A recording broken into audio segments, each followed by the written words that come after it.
Bom dia a todos. É um prazer, mais uma vez, ter sido convidado para essa tarefa, de poder estar aqui falando numa reunião aberta na casa de Oswaldo Cruz, que é a minha nova casa espírita, desde que me mudei para Petrópolis.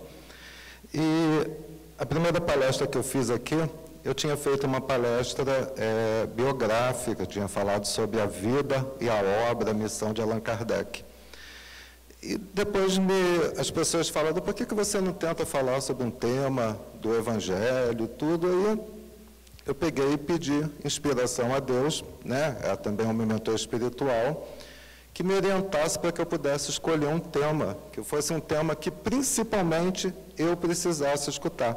Que eu acho que quando nós ministramos uma palestra aqui, antes de os senhores estarem precisando de ouvir aquilo, eu acho que nós estamos precisando muito mais de estar ouvindo aquilo. Aí peguei o Evangelho, abri o Evangelho e veio o tema da indulgência. Aliás, eu acho que é um tema que, durante esse mês de janeiro, é um tema que todos nós aqui na casa de Oswaldo Cruz estamos precisando de ouvir bastante. Porque há 2 semanas atrás, o Luiz Guilherme falou sobre a parte da crítica, falou basicamente sobre a indulgência, que foi uma palestra assim, que até muito parecida com a palestra que eu tinha preparado para falar aqui. Eu acabei até fazendo algumas modificações nesse sentido.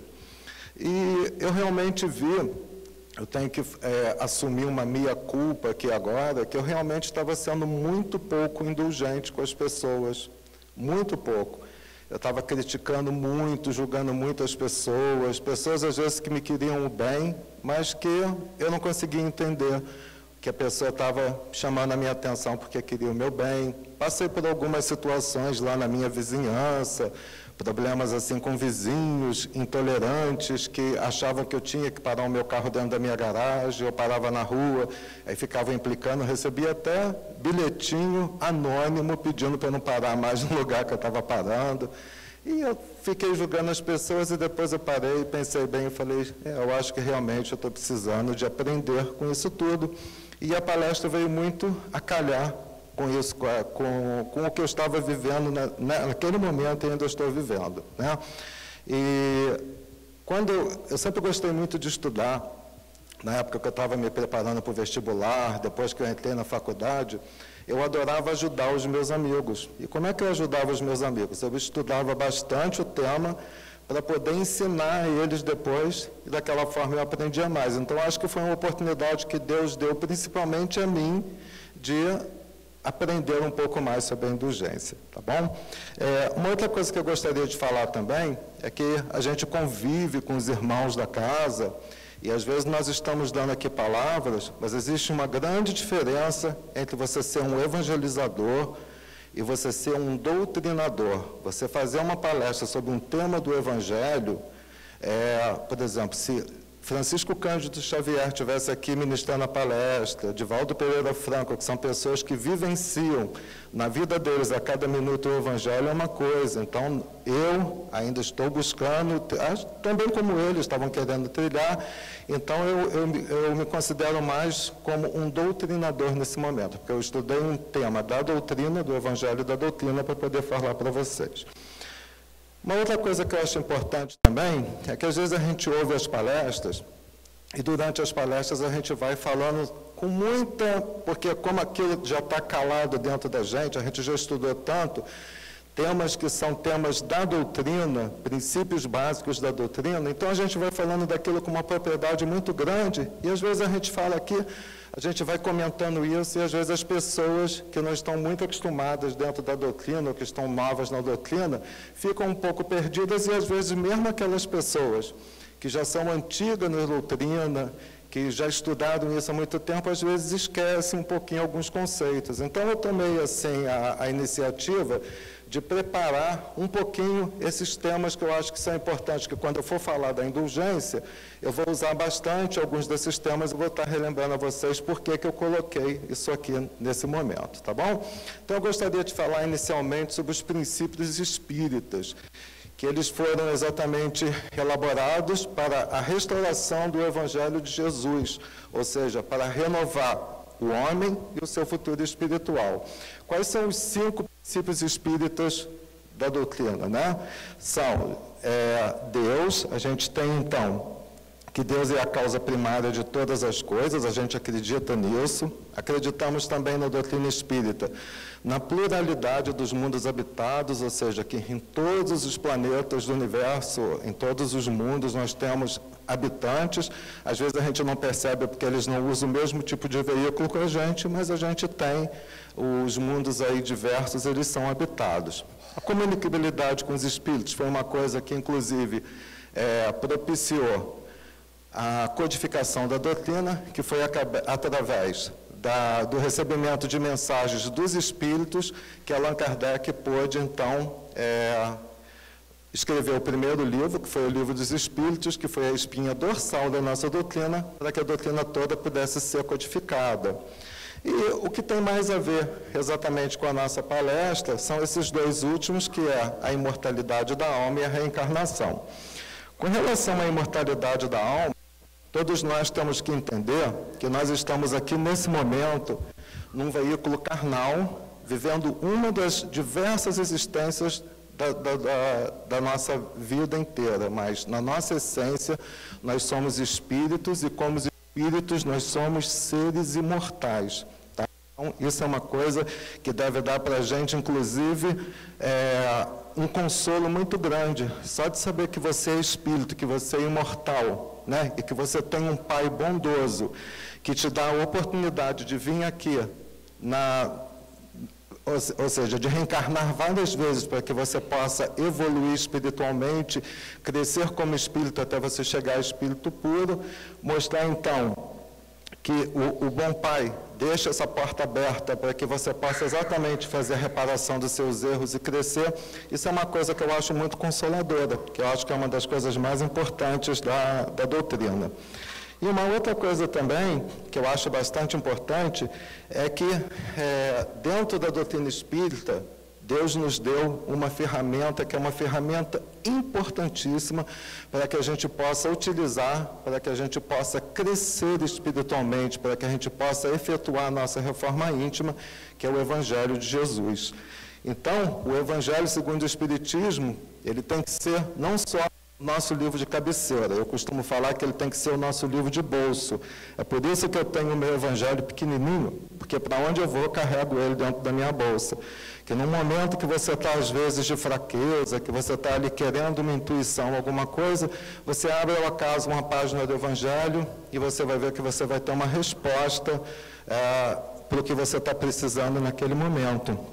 Então, a gente tem que utilizar de forma correta essa ferramenta que Deus nos deu. Bom, a evolução espiritual, como é que ela se dá? O progresso do princípio espiritual, ou do princípio inteligente, como a gente estuda, ele vai passar por todos os reinos da natureza. Tudo na natureza vai se encadear, desde o átomo até o arcanjo. Então, a gente aprende que a nossa evolução ela vai se dar de um simples átomo até um arcanjo, ou seja, até um espírito puro. E Leon Denis, que foi o grande poeta do Espiritismo, um grande estudioso que falava as coisas de forma muito poética, ele dizia que o princípio espiritual ou o princípio inteligente, ele surgia no átomo primitivo, ele dormia no estado mineral, ele sonhava quando passava pelo estado vegetal, ele se agitava no estado animal e ele acordava finalmente quando a gente tinha a nossa primeira existência como homem. Então, é exatamente quando você tem o despertar do princípio inteligente dentro do homem. O princípio espiritual, então, ou o princípio inteligente, ele quando ele se manifesta, né, no estado aminal, ele começa a se reencarnar como espírito. Por quê? até o reino animal, principalmente no reino animal, a gente agia por instintos, a gente não tinha ainda esse pensamento contínuo que a gente tem no momento, né? A gente aprendeu isso até na aula com a Eunice, há 2 semanas eu acho que ela ainda falou sobre esse tema, que foi uma coisa bastante interessante, que o pensamento do animal é um pensamento fragmentado. Então, o animal ele não consegue ter consciência de si. A partir do momento que você encarna, né, como homem, a partir daí, então, você começa a desenvolver o pensamento contínuo, a partir daí você adquire a sua consciência, com a sua consciência você adquire o livre-arbítrio e a partir daí, então, você começa a ter as suas experiências de reencarnação para que você possa evoluir como espírito. Deus criou todos os espíritos iguais, né? Ele não favoreceu ninguém, criou todos os espíritos simples e ignorantes. Se Deus é nosso Pai, se Ele é puro, Ele é maravilhoso, por que Ele não criou a gente como espírito puro? Isso não facilitaria bastante a nossa vida? Eu acredito que sim, mas Deus quis dar para a gente a oportunidade do aprendizado. Que mérito a gente teria se a gente tivesse sido criado como espírito puro, se a gente não tivesse que estar passando por diversas existências para a gente aprender as lições que Ele queria deixar para a gente, né? Aprender a vivenciar dentro da gente o amor incondicional, a vivenciar todas essas coisas que vão nos levar, então, até o nosso progresso espiritual, a nossa iluminação total, ao patamar de espírito puro. Então, todos nós fomos criados assim, simples e ignorantes, começamos a encarnar. Em cada existência, a gente vai tendo um tipo de experiência que a gente tem que resolver. A gente passa por uma outra existência, a gente vem com outras experiências até que, milhares de anos depois, a gente consegue chegar ao patamar de espírito puro. A evolução do espírito ela é sempre constante e permanente, ou seja, o espírito ele não retrograda, ele nunca anda para trás. Ou ele pode estacionar, mas de uma forma geral ele sempre avança um pouquinho, nem que seja um pouquinho só, mas ele sempre avança. E como eu disse, à medida que os espíritos vão evoluindo ao longo de milhares de anos, eles vão adquirindo consciência de si mesmo. A Eni também falou isso na aula dela, que você despertar a sua consciência é exatamente você ligar a sua consciência aos valores morais, aos valores espirituais, aos valores que são mais importantes. Então, quando você tem uma consciência desperta, isso significa que a sua consciência ela está ligada a valores morais, a valores espirituais, a valores do bem. Isso é muito importante.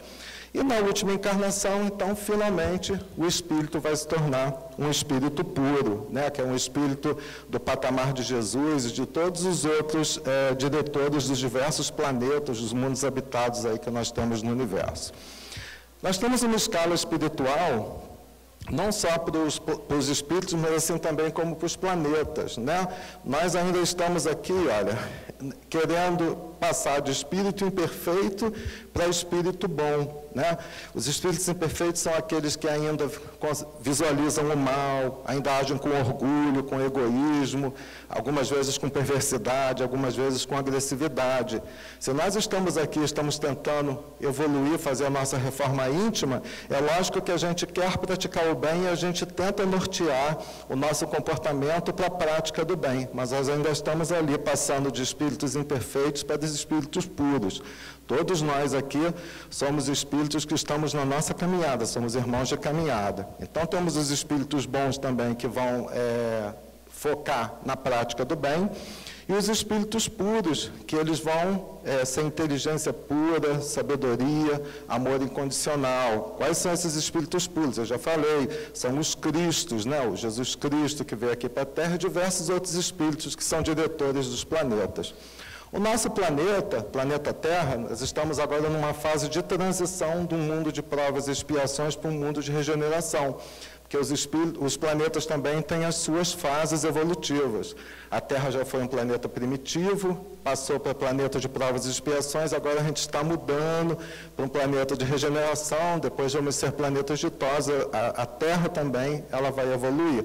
E, logicamente, que nós temos que evoluir para que a gente possa continuar encarnando aqui nesse planeta.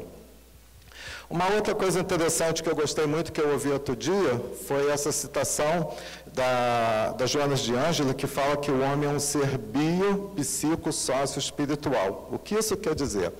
O bio quer dizer que nós temos necessidades biológicas, porque a gente está fazendo, então, a nossa atual existência num plano material. Então, nós vivemos num corpo biológico. Nós temos necessidades sociais, porque nós vivemos em sociedade. Temos todas as questões psicológicas que são importantes para o nosso desenvolvimento. Mas, na nossa essência, nós somos o quê? Espíritos. E, exatamente por a gente ser bio, psico, sócio espiritual, é que a gente acaba entrando num conflito na maioria das vezes. Por quê?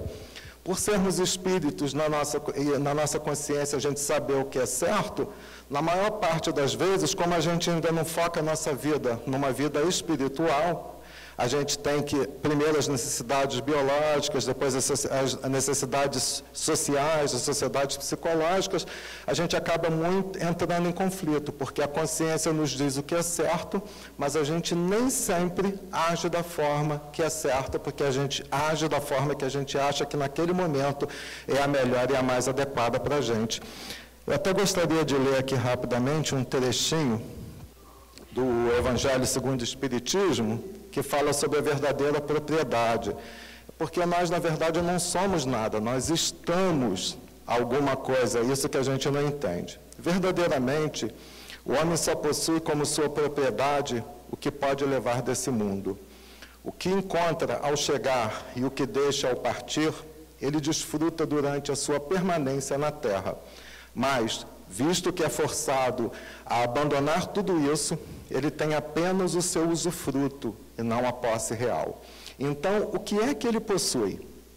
Nada do que é para o uso do corpo e tudo o que é para o uso da alma, ou seja, a inteligência, os conhecimentos, as qualidades morais. Eis o que ele traz e o que ele leva consigo, o que ninguém tem o poder de lhe tirar e o que lhe servirá mais ainda no outro mundo do que neste. Então, acho que é por isso que a gente está sempre vivendo nesse conflito total, porque, apesar de sermos a nossa essência espírito, nós temos uma existência hoje num corpo físico e a gente coloca essas outras necessidades como se fossem as coisas mais importantes da nossa vida, e, na verdade, elas não são as coisas mais importantes. O universo, ele é todo regido por uma lei chamada Lei da Causa e Efeito, que é uma lei que regula e equilibra todo o universo. Então, toda ação que a gente faz, toda palavra que a gente fala, todo pensamento que vem à nossa mente, acaba gerando uma consequência. E essa consequência, ela acaba nos retornando em igual intensidade. Então, a gente tem que ter muito cuidado com tudo aquilo que a gente faz, com tudo aquilo que a gente pensa e com tudo aquilo que a gente fala, porque isso vai gerar uma consequência. Vamos sempre lembrar dessa lei importante, que é uma das leis mais importantes, que vai reger e equilibrar o universo, que é a lei da causa e efeito. Porque tudo o que você manda vai voltar para você em igual intensidade, tá bom? Quando eu falei para vocês lá na frente que Deus nos deu uma ferramenta maravilhosa para que a gente pudesse nortear a nossa caminhada, ou seja, a nossa reforma íntima, no mesmo momento Ele deu para a gente também uma outra coisa chamada livre-arbítrio. Quer dizer, o homem, todos os homens têm a liberdade de pensar e de agir. E foi aí que o bicho pegou para o nosso lado. Por quê? Porque você tem uma ferramenta, mas você pode ou não usar aquela ferramenta para você crescer. E na maior parte das vezes, o livre-arbítrio, você vivendo aqui no plano físico, você acaba colocando, como eu disse, outras prioridades na frente daquilo que você deveria agir. Então, a gente tem que pensar muito nisso, sobre como a gente vai agir, ou tentar usar da forma mais correta e melhor possível o nosso livre-arbítrio. A gente tem que entender que nós somos autores do nosso próprio destino. Quando a gente vem aqui na Terra para passar por uma provação, por uma expiação, isso não é Deus que está castigando a gente. Deus é Pai, é um Pai bondoso. O Pai bondoso, Ele não castiga. Pelo contrário, Ele abre uma porta para que você possa fazer a sua reforma íntima. Ele te dá oportunidades, Ele é perdão, Ele é amor incondicional.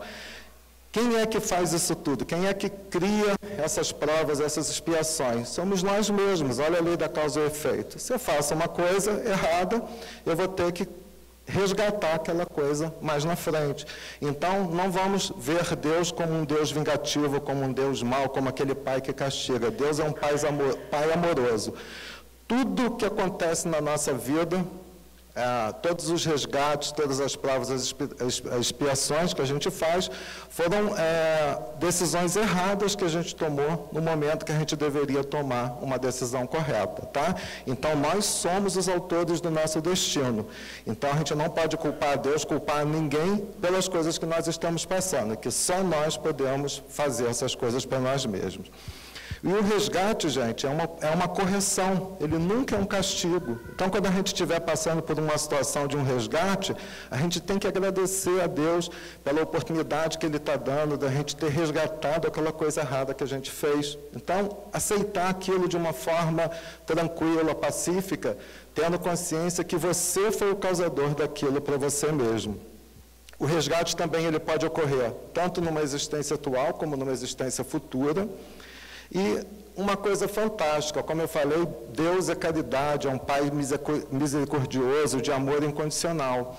Então, Ele deu a gente uma oportunidade, às vezes, de nem precisar de passar por um resgate. Ou se a gente for passar por aquele resgate, passar de uma forma bem branda.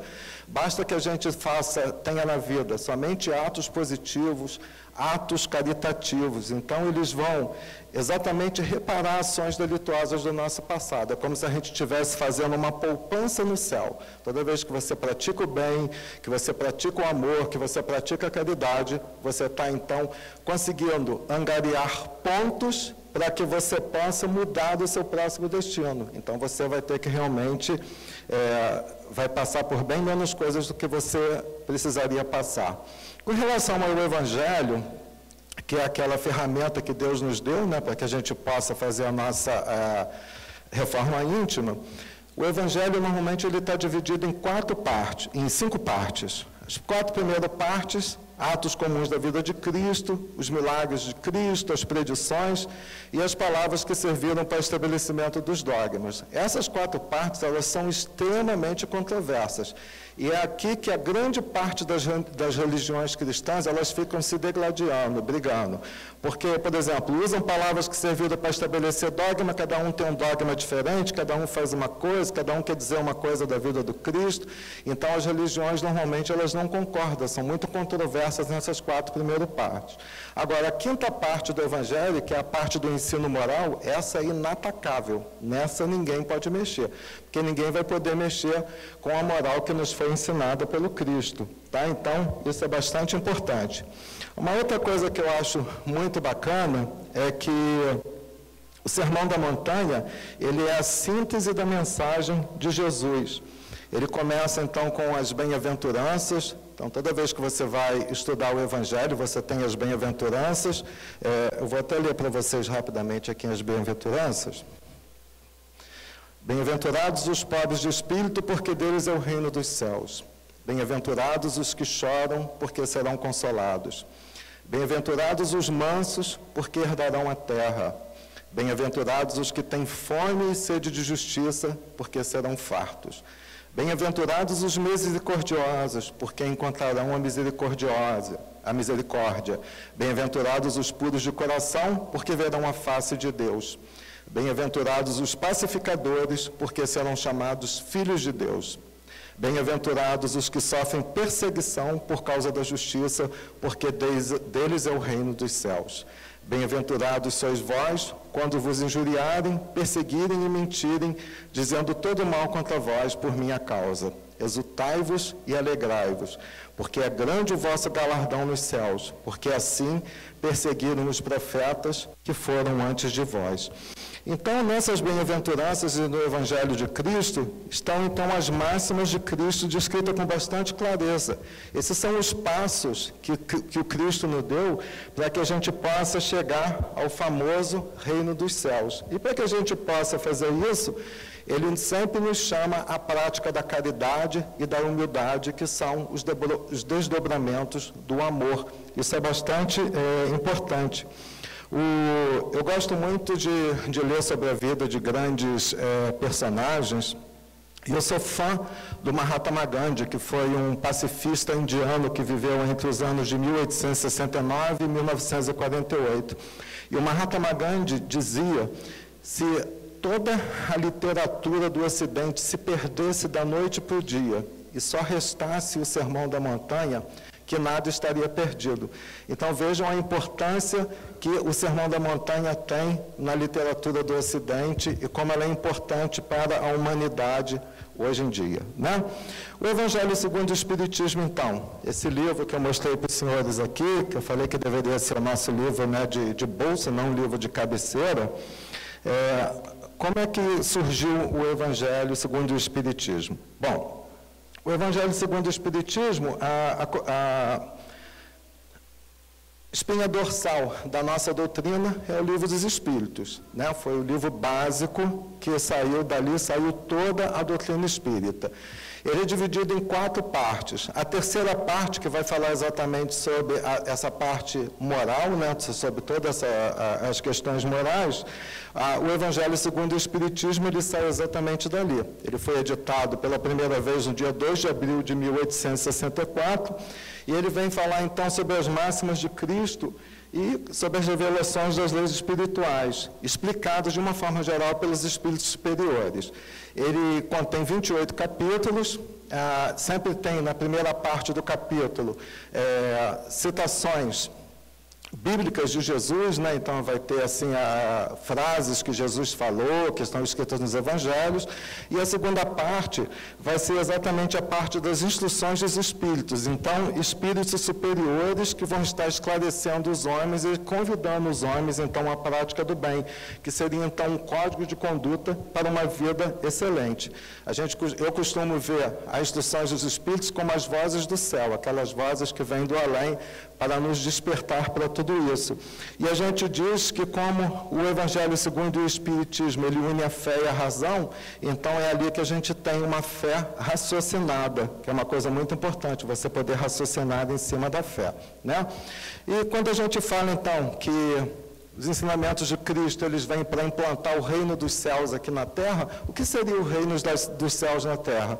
É uma forma muito poética de dizer que o reino dos céus nada mais, nada menos é do que o estado espiritual no qual se encontram Jesus e os espíritos puros, que são diretores dos planetas. Então, é onde a gente vai chegar. Nós temos esse germe aqui dentro da gente, né? Como eu falei, esse caminho está dentro dos nossos corações. Nós somos espíritos puros em potencial, tá? E o espírito que habita, ou seja, que é o nosso ser, que é a nossa essência, é o germe divino que nós temos dentro de nós. Então, como nós não retrogradamos, a gente vai chegar lá um dia. Mas como é que a gente consegue chegar a ser espírito puro um dia? Através exatamente do esforço individual, né? A gente vai ter que se esforçar para fazer a nossa reforma íntima, e através do amor incondicional. Os ensinamentos do Evangelho, eles estão resumidos na lei do amor, que é a maior força do universo. Então, a gente vai aprendendo a amar de forma distinta durante a vida da gente. A gente começa, quando é criança, a gente é egoísta, né? A gente ama só a si mesmo. A criança quer tudo para si, quer brinquedo, quer tudo. Então, é a primeira coisa que a gente aprende, a se amar. Depois a gente aprende a amar o pai e a mãe da gente, que é quem cuida da gente. Aprende a amar os nossos irmãozinhos. Aí os pais aprendem a amar os filhos também. Aí daqui a pouco nós temos os nossos amiguinhos, a gente ama os amigos porque aquilo é o mais importante para a gente. Então, olha, o amor recíproco. Depois a gente cresce, fica jovem, aí arruma um namorado, uma namorada, a gente vai ter aquele amor fiel que a gente vai depositar no nosso companheiro. Depois a gente começa, então, a dar valor às questões morais, essas questões questões espirituais, aprende então sobre o amor solidário, que é o amor ao próximo. Depois a gente também tem uma tendência de ser misericordioso, ter aquele amor misericordioso a todos os seres indefesos. Então a gente tem um cachorrinho, um bichinho que a gente gosta, a gente quer proteger. Daí a gente tem que tentar e se esforçar muito para poder amar os nossos inimigos, que acho que é um dos grandes desafios que a gente tem dentro do Evangelho, né? Que é aquele amor incondicional de amar mesmo uma pessoa que não te ama, que não te quer bem, que aquele amor não vai ser recíproco, mas que você tem que aprender a amar, até você aprender a ter dentro de você o amor universal, que é aquele amor que a gente desenvolve a todos os seres do universo. Quer dizer, é uma caminhada longa, né? Onde que a gente está aqui nesse meio, eu acho que a gente chegou no amor misericordioso. O amor incondicional a gente ainda tem que tentar bastante, hoje a gente vai falar sobre ele. E o amor, ele se apresenta nos evangelhos em duas modalidades. Essas modalidades são a caridade e a humildade. A caridade, ela é considerada o amor externo em ação, porque quando você é caridoso, e a gente aprende como máxima do Espiritismo que fora da caridade não há salvação, a gente aprende que a gente tem que ser caridoso. Então, a gente está colocando o nosso amor para fora, o amor em ação, para fora. E o que é ser caridoso? É fazer o bem a todos, é perdoar as ofensas e as falhas. E a humildade é o amor interno em ação. É quando você enxerga primeiro todos como seus irmãos, você não se sente superior a ninguém, então você sabe que você é igual a todo mundo. Você reconhece as suas imperfeições, que é a coisa mais importante, isso inclusive é ser caridoso para com você mesmo, e você observa as leis de Deus antes de tudo. E a gente tem que tomar cuidado com as duas grandes chagas que habitam o nosso mundo hoje em dia, que são o egoísmo e o orgulho, que são exatamente a antítese da caridade e da humildade. Então, a gente tem que tomar muito cuidado com isso. O amor, então, ele acaba despertando no nosso coração a nossa transformação definitiva. Ele cobre uma multidão de erros, é aquilo que eu falei, se você aprende a amar, você vai conseguir resgatar um monte de coisas de uma forma natural. E a prática do bem acaba se tornando um reajuste com a lei divina, e nós, como verdadeiros espíritas, que não é fácil ser espírita, a gente tem que procurar trabalhar na nossa transformação moral, tem que se esforçar para domar nossas más inclinações, tá? Então, o capítulo 10 do Evangelho segundo o Espiritismo é exatamente sobre bem-aventurados os misericordiosos, que vai falar basicamente sobre perdoar para que Deus nos perdoe, reconciliar com os adversários. Sacrifício mais agradável a Deus qual é? Ele fala que antes de você ir depositar no altar alguma oferenda a Deus, vai no seu inimigo, se reconcilia com o seu inimigo, perdoa o seu inimigo, ama o seu inimigo e volta. Você já fez o sacrifício maior que Deus queria de você. Fala também do argueiro e a trave no olho, aquela coisa da gente ficar olhando para o erro dos outros, mas não ver o erro que nós temos, que é muito importante, e pede para que a gente não julgar para não ser julgado, né? Tem até aquela máxima que ele fala lá da Maria Madalena, que aquele que não está sem pecado atire a primeira pedra. E na parte das instruções dos Espíritos, aí que vai vir então o tema da palestra de hoje. Tem o perdão das ofensas, a indulgência, que ela toma 3 itens daquele capítulo, e esse último, que é permitido repreender os outros, observar imperfeições dos outros, divulgar os maus dos outros. Então, indulgência. O que é indulgência? Eu fui lá no dicionário Aurélio, peguei a definição de indulgência. É uma característica de quem é indulgente, ou seja, quem tem facilidade em perdoar os erros cometidos por outros indivíduos. Vamos perguntar para nós mesmos, é fácil perdoar os erros dos outros, cometidos pelos outros? Não é verdade?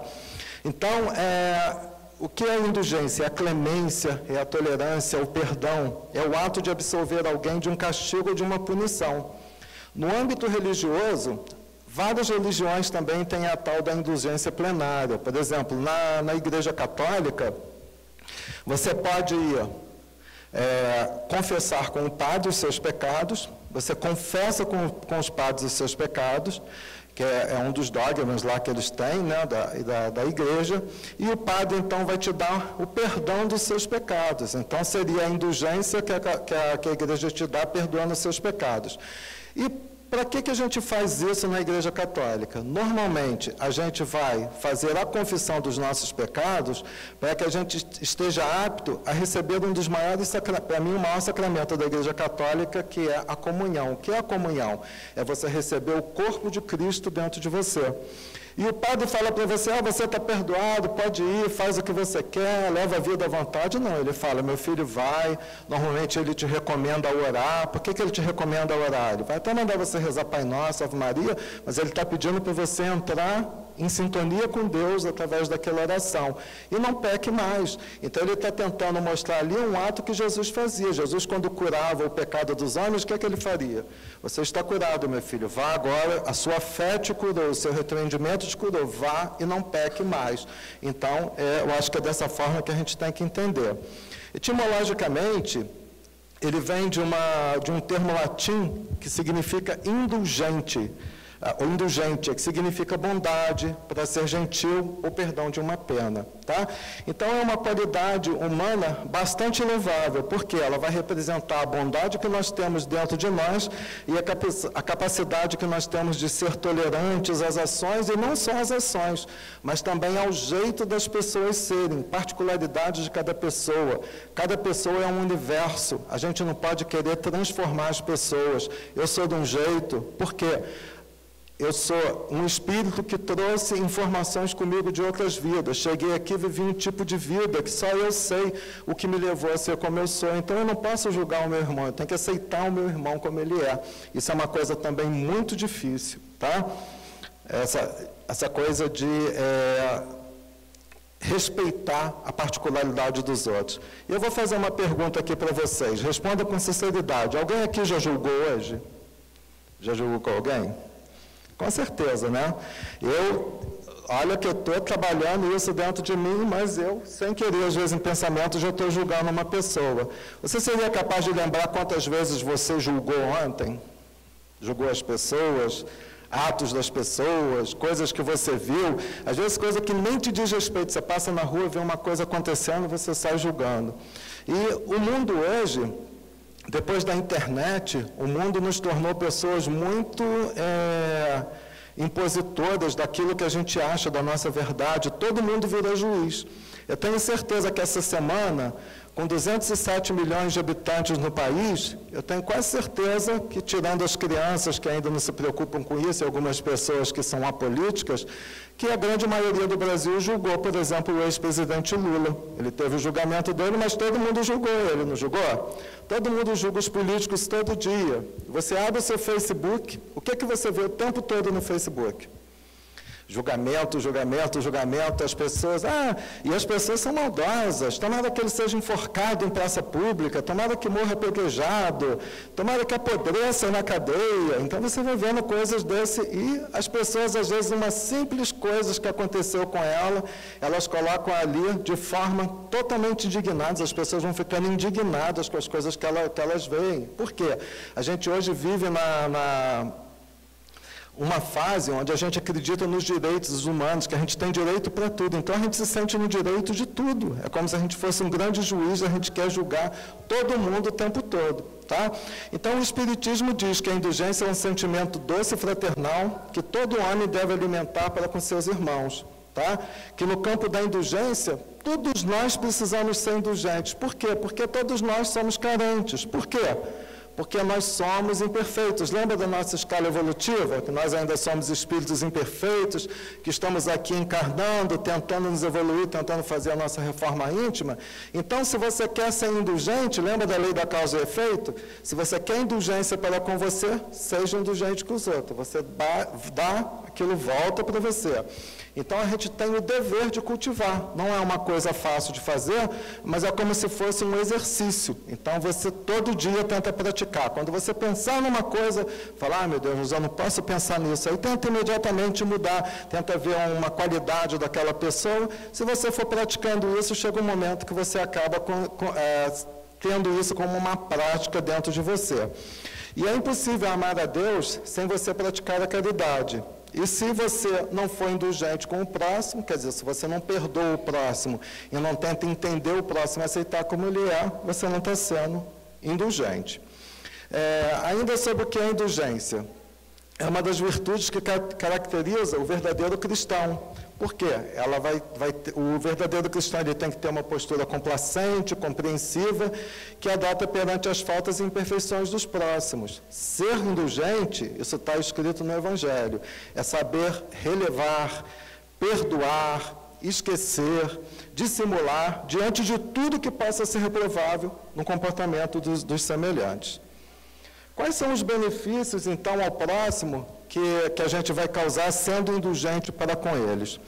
Bom, quando a gente demonstra esse comportamento indulgente para com uma pessoa, que a gente mostra aquela caridade, né, que é o amor externo em ação, aquela pessoa acaba ficando sensibilizada, o coração dela se sensibiliza e vai concitar aquela pessoa a melhorar e também a proceder com indulgência em relação aos outros.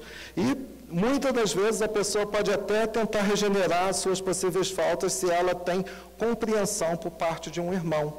Então, isso é muito importante, a gente tentar sensibilizar o coração das pessoas através disso. Eu já participei há muitos anos atrás de uma seita japonesa chamada Seichonoye. E na Seichonoye eles recomendavam que a gente não visse o mal no outro, porque o outro era filho de Deus, assim como eu sou, e que eu tinha que reconhecer a essência dentro deles. E no Japão, as mães, elas tentam educar os filhos através do elogio, não através da crítica. Então ela fala: ô meu filho, você é um ser maravilhoso, olha como você faz isso bem, olha como você faz aquilo bem. E ela vai direcionando o filho para que ele continue naquele caminho do bem através do elogio, né? E a nossa indulgência ainda tem um efeito salutar de fazer com que o próximo se sinta merecedor da solidariedade alheia. Ele vai se sentir que ele não está sozinho, que ele está caminhando, que ele está cometendo erros, porque ele realmente é um ser imperfeito, é um espírito imperfeito, mas que ele tem a solidariedade sua, que você está ali de mão estendida para ele para falar: vamos, irmão, vamos caminhar junto comigo. Isso vai tornar ele feliz. Olha que coisa boa, né? Então a gente tem que ter muito cuidado com isso. E com quem a gente deve ser indulgente? Para com todos os irmãos, sem qualquer distinção, tá? E quando eu falo todos os irmãos, eu não falo só a minha irmã que está sentada ali, o meu pai, a minha mãe, a Eni, que é minha amiga, o Flávio, um monte de gente querida que já é meu amigo, mas com todo mundo que está aqui, porque todo mundo que está aqui, mesmo que eu nunca vi, ou quem eu só cumprimento assim de longe, vocês também são meus irmãos. E o meu inimigo, ele é meu irmão? Ele é meu irmão, ele não é filho de Deus? Então ele também é meu irmão, então a gente tem que pensar nisso tudo. Então esse sentimento doce fraternal, ele deve nortear o nosso comportamento. A gente tem que trabalhar isso dentro da gente. Eu preciso ser indulgente. Então, isso é um exercício que você vai ter que praticar no dia a dia. É para ser estendido para todos aqueles que nos compartilham a existência. E Jesus, ao nos prescrever que amássemos uns aos outros, não estabeleceu qualquer condição ou limite para isso. O que ele fala? Que a gente tem que perdoar não 7 vezes, mas 70 vezes 7. Olha só no Evangelho de Jesus como isso foi importante. Por que devemos ser indulgentes ainda com o outro? Porque nós precisamos também de indulgência. Nós já somos perfeitos?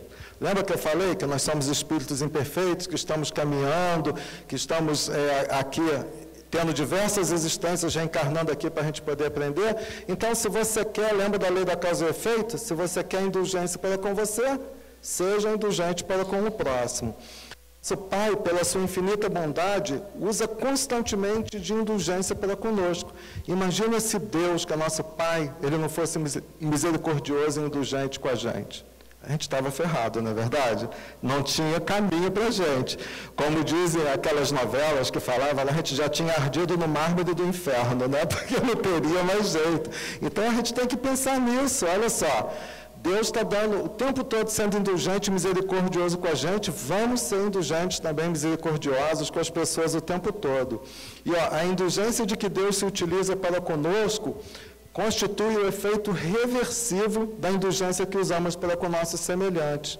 E lembrem uma coisa que é muito importante, que nós não nascemos para a dor, nós não nascemos para sofrer, nós nascemos para evoluir, para crescer, para nos iluminar, e que Deus está aqui o tempo todo nos perdoando de tudo, e que mesmo o mínimo remorso que Ele visualiza dentro da gente, aquilo para Ele já é o suficiente para que Ele possa usar da misericórdia dele junto conosco, né? Então, a gente tem que ter isso com os outros também. É difícil ser indulgente? Sim, é extremamente difícil, né? Levando em conta o quê? Que nós vivemos num mundo de provas e expiações, somos espíritos imperfeitos, então onde a gente vive o mal ainda sobrepuja o bem, a razão porque é mais cômodo o quê? Você destacar o erro dos outros do que procurar virtude no outro. Por quê? Você ainda não vive num mundo onde você está acostumado a só ver o bem nas pessoas. O meu pai tinha uma irmã chamada Maria, tia Maria. Ela acho que foi o maior exemplo de indulgência que eu vi na minha vida. A tia Maria, você chegava para ela, você fazia uma crítica, uma reclamação de uma pessoa, falava assim, nossa, tia Maria, a tia menininha fez isso assim, assim comigo, eu fiquei tão chateado, não sei o quê. Aí ela olhava para você, ela tinha um olhar, assim, pacífico, um olhar assim, é impressionante o jeito que ela olhava para a gente. Ela falava assim, mas meu filho, você já viu como ela te ama? Você já viu que ela tem essa virtude? Ela te enumerava pelo menos umas 5, 6 virtudes daquela pessoa na hora. E ela fazia isso com relação a todo mundo. Olha que coisa bacana para a gente aprender, né? Eu nunca me esqueci isso ficou gravado dentro de mim. E, tia Maria já desencarnou há muitos anos e isso está marcado dentro de mim. Então, enxergar a maldade não exige muito esforço. Por quê? Nós já estamos habituados com a maldade. A gente tem que se esforçar para poder enxergar o bem. É aquilo, quando você começar a querer julgar uma pessoa, chega para ela e fala assim, meu irmão, me empresta o teu sapato, eu quero caminhar um pouco da sua caminhada, vai ver como é que é a vida dele, aprende a se colocar no local do seu irmão, no lugar do seu irmão. Aí você vai ver que pela caminhada dele você vai entender, às vezes, muitas das vezes, porque ele está agindo daquela forma. Então, isso é muito importante. E evidenciar o erro dos outros. A gente está sempre fazendo. E quanto aos nossos erros? O que acontece com a gente é muito isso. A gente é muito clarividente com os erros dos outros, ou seja, o erro do meu irmão grita para mim o tempo todo. Mas com relação ao meu erro, eu sou cego com relação ao meu erro. Por quê? Porque eu sou orgulhoso, né? O orgulho não deixa você enxergar as coisas boas no seu irmão. Por quê? Se você se sente melhor do que o seu irmão, você se sente que você está em vantagem e superioridade. Então, você se sente superior ao seu irmão. E se você enxergar às vezes, aquele mérito, aquela virtude no seu irmão, você pode estar se colocando numa posição inferior. E a gente tem que pensar também uma coisa muito importante. Às vezes, uma pessoa é muito parecida com você, e você enxerga os erros daquela pessoa o tempo todo. Por quê? Porque você está se enxergando naquela pessoa. Mas é mais fácil você enxergar o erro nela do que você enxergar o erro em você. Entendeu? Então, a gente tem que pensar muito nisso. Então, esse comportamento orgulhoso acaba viciando os nossos olhos, e o olho viciado, ele acaba o quê? Só enxergando o erro do outro. A gente nunca vai enxergar a virtude. E as qualidades? É aquilo que eu falei. Elas poderiam nos colocar em posição inferior, o que iria ferir o nosso amor próprio. E o que está reservado a quem se julga superior? Se você se julga superior ao seu irmão, eu acho que você realmente não está entendendo nada daquilo que você está aprendendo na vida, você não está aprendendo nada daquilo que o Evangelho está te ensinando, né? E por quê? Você tem que entender que o caminho da felicidade, da sua felicidade, passa obrigatoriamente pela felicidade do seu irmão. Então, se todos nós não formos felizes, você não vai ser totalmente feliz. Então, se você não consegue ver isso, se você se sente superior, você vai acabar aprendendo através de um caminho muito ruim, que é o caminho da dor. A gente pode evoluir através de 2 caminhos, o caminho do amor e o caminho da dor. O caminho do amor é aquele que sabe visualizar as virtudes dos outros, sabe até ver os defeitos que aquela pessoa tem, mas você usa aquele defeito para você poder corrigir aquilo dentro de você, para que você não possa cometer aquilo. Tá? Agora, o caminho da dor é quando você age com orgulho e com egoísmo, você não quer aprender por bem, você vai aprender por mal. Tá? Então, à medida que evolui, o espírito se conscientiza de que sua felicidade está na razão direta da felicidade que proporciona ao semelhante e toma o amor ao próximo como lema e objetivo da sua vida. E perdoar? Perdoar é suficiente para a gente se libertar? Não, de forma alguma. Tá? É um grande passo, mas não é suficiente. Por quê? Deus pede para a gente não só perdoar, mas para a gente ir além. Por exemplo, a gente auxiliar os nossos inimigos através de oração, através de bons pensamentos, de atos que vão realmente ajudar com que o nosso inimigo encontre a sua felicidade. E existem relatos de muitos criminosos que acabaram se regenerando sob o amparo e orientação caridosa de ex-vítimas, né, que foram movidos pelo influxo da lei do amor. Então, às vezes, uma vítima vai e ela mesma tenta ajudar, e aquilo toca tanto o criminoso que ele acaba se regenerando. E quais são os benefícios que a indulgência vai proporcionar? Bom, ela vai conquistar o coração do próximo, a sua amizade, além do bem-estar que você vai experimentar de estar agindo de forma correta. Na sua consciência você vai saber que está agindo corretamente. E você vai estar sabendo que você está cumprindo o maior mandamento da lei de Deus, que é amar uns aos outros, amar a Deus sobre todas as coisas e ao próximo como a si mesmo. Então isso é muito importante. E a pessoa indulgente, ela vai acabar se tornando uma pessoa simpática, vai angariar o reconhecimento daqueles que a cercam, e isso vai ser um motivo de muito júbilo para a pessoa indulgente. E a gente não vai estar, talvez, acobertando o erro que deve ser corrigido? Bom, é evidente que todo erro, toda falta deve ser corrigida, ela deve ter uma atitude corretiva. Mas é você que deve julgar o seu irmão se ele está errando? Não, é a justiça divina que tem que julgar. E se a justiça divina, ela age com misericórdia em relação a você, permitindo que você se regenere, por que você não vai permitir isso ao seu irmão também? Então é muito importante a gente permitir isso ao nosso irmão. E muitas das vezes a nossa indulgência, através de uma palavra correta numa hora certa, pode salvar o nosso irmão e vai despertar o nosso irmão para uma realidade totalmente diferente que essa realidade do Evangelho. Às vezes a nossa palavra pode ser devastadora e pode afundar para sempre o nosso irmão na treva que ele nunca gostaria de estar ali. A gente pode ser responsável por isso. Então, se Deus é indulgente para conosco, mais uma razão que a gente deve ser com o próximo. E ser indulgente é fechar os olhos aos defeitos alheios? Não. A indulgência ela vai muito além disso. É você enxergar no interior do seu irmão aquela centelha divina, aquele espírito que habita dentro dele, aquele germe de espírito puro que está dentro do seu irmão. Então é isso que você deve fazer. E você tem que entender também que não basta só você não praticar o mal. Não praticar o mal é um grande caminho na sua reforma íntima, mas você tem que também praticar o bem. Então, todo o bem que tiver ao seu alcance para que você possa fazer em favor do próximo, você deve fazer. Senão, você vai estar sendo omisso em relação ao seu irmão. E isso realmente é o caminho da felicidade, né? Não praticar o mal e fazer todo o bem.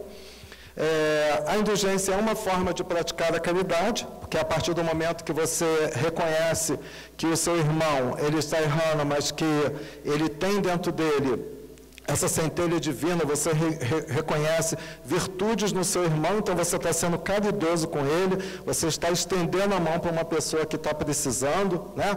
E você está sendo modesto, você está sendo humilde, e você não está vendo somente superficialmente os erros que ele está fazendo, mas você também está se esforçando e tentando ajudar ele para que prevaleça nele o que há de virtuoso e de bom. Isso é muito importante. E os efeitos da indulgência no próximo. Ela é um remédio salutar que ministramos ao nosso próximo e que tem por efeito clarear-lhe o raciocínio, renovar-lhe o modo de pensar, amparar-lhe a caminhada. Ela se reverte em benefício de nós mesmos através da indulgência que Deus e nossos semelhantes têm para conosco. Lembra da oração do Pai Nosso: perdoai as nossas ofensas, assim como perdoamos ao que nos tem ofendido. Mas vamos lembrar também depois: não nos deixei cair em tentação e livra-nos do mal, ou seja, nos dá a força para que a gente possa mudar essa nossa caminhada, que é muito importante. Então, como eu falei, esses efeitos é sensibilizar o coração, concitando a pessoa a se corrigir e a trilhar o caminho do bem. É difícil ser indulgente? Muito difícil, isso por causa do nosso estágio evolutivo. A outra coisa também que eu gostaria de falar é sobre... A gente deve ser indulgente para conosco, para com nós mesmos? Aí aqui a coisa muda totalmente de sentido. Prescreve-nos o Evangelho que devemos no próximo enaltecer-lhes a qualidade, e nós buscar o que há de ruim e corrigir. Por quê? Nós estamos aqui para evoluir, para crescer. Você não quer ser espírito puro? Então você tem que, literalmente, se concentrar na sua caminhada para você chegar à sua perfeição. Então, nossos defeitos requerem atenção persistente e rigorosa da nossa parte. Quando nós somos indulgentes conosco, estamos dissimulando nossas imperfeições e persistindo no erro. E a gente não está fazendo a nossa reforma íntima. Então, nós devemos julgar com severidade as nossas ações, porque a nossa felicidade ela só vai ser edificada mediante ações voltadas para o bem, julgar os próprios atos com bastante rigor, para que a gente possa fazer a nossa reforma íntima, e quanto às ações do próximo, vamos deixar a Deus, né, o encargo de julgá-las. E quando a gente está sendo rigoroso para conosco mesmo, a gente está sendo caridoso. Por quê? Se eu estou reconhecendo a minha imperfeição, então esse é o primeiro passo para que eu possa mudar. Então eu estou sendo humilde e estou sendo caridoso para comigo mesmo. Tá? Isso é uma responsabilidade bem maior para aquele que já tem noção do dever. Quando a gente começa a aprender o Evangelho, quem tem 5 minutos de Evangelho já tem uma responsabilidade muito grande perante a vida. Então a gente tem que aprender. E quais são os sentimentos que a indulgência desperta? Ela vai atrair, vai erguer, vai acalmar, vai aquietar corações tumultuados pela consciência culpada. E a expectativa de ser compreendido acaba minimizando o amargor do erro. E o rigor? Que sentimentos ele vai atrair? Se você for rigoroso com o seu irmão vai ficar desanimado, vai acabar se afastando de você, vai ficar triste, vai ficar muitas das vezes também irritado. E a experiência da reprimenda vai conduzir à hipocrisia proposital. Quer dizer, você fica reprimindo o seu irmão, mas muitas das vezes você reprime nele uma coisa que será que você parou e olhou se você também não age daquela forma? Então a gente tem que ter muito cuidado com isso. Tá bom? Gente, era isso que eu queria falar hoje para vocês. Espero que a minha mensagem tenha sido bem passada. Sinceramente, vou repetir, eu acho que a mensagem foi muito para mim, eu tenho certeza que ela foi muito para mim, e espero que ela possa ter tocado de alguma forma o coração de vocês, e que tenha outras oportunidades de estar aqui falando para vocês nas reuniões abertas. Então, muito obrigado e um bom dia.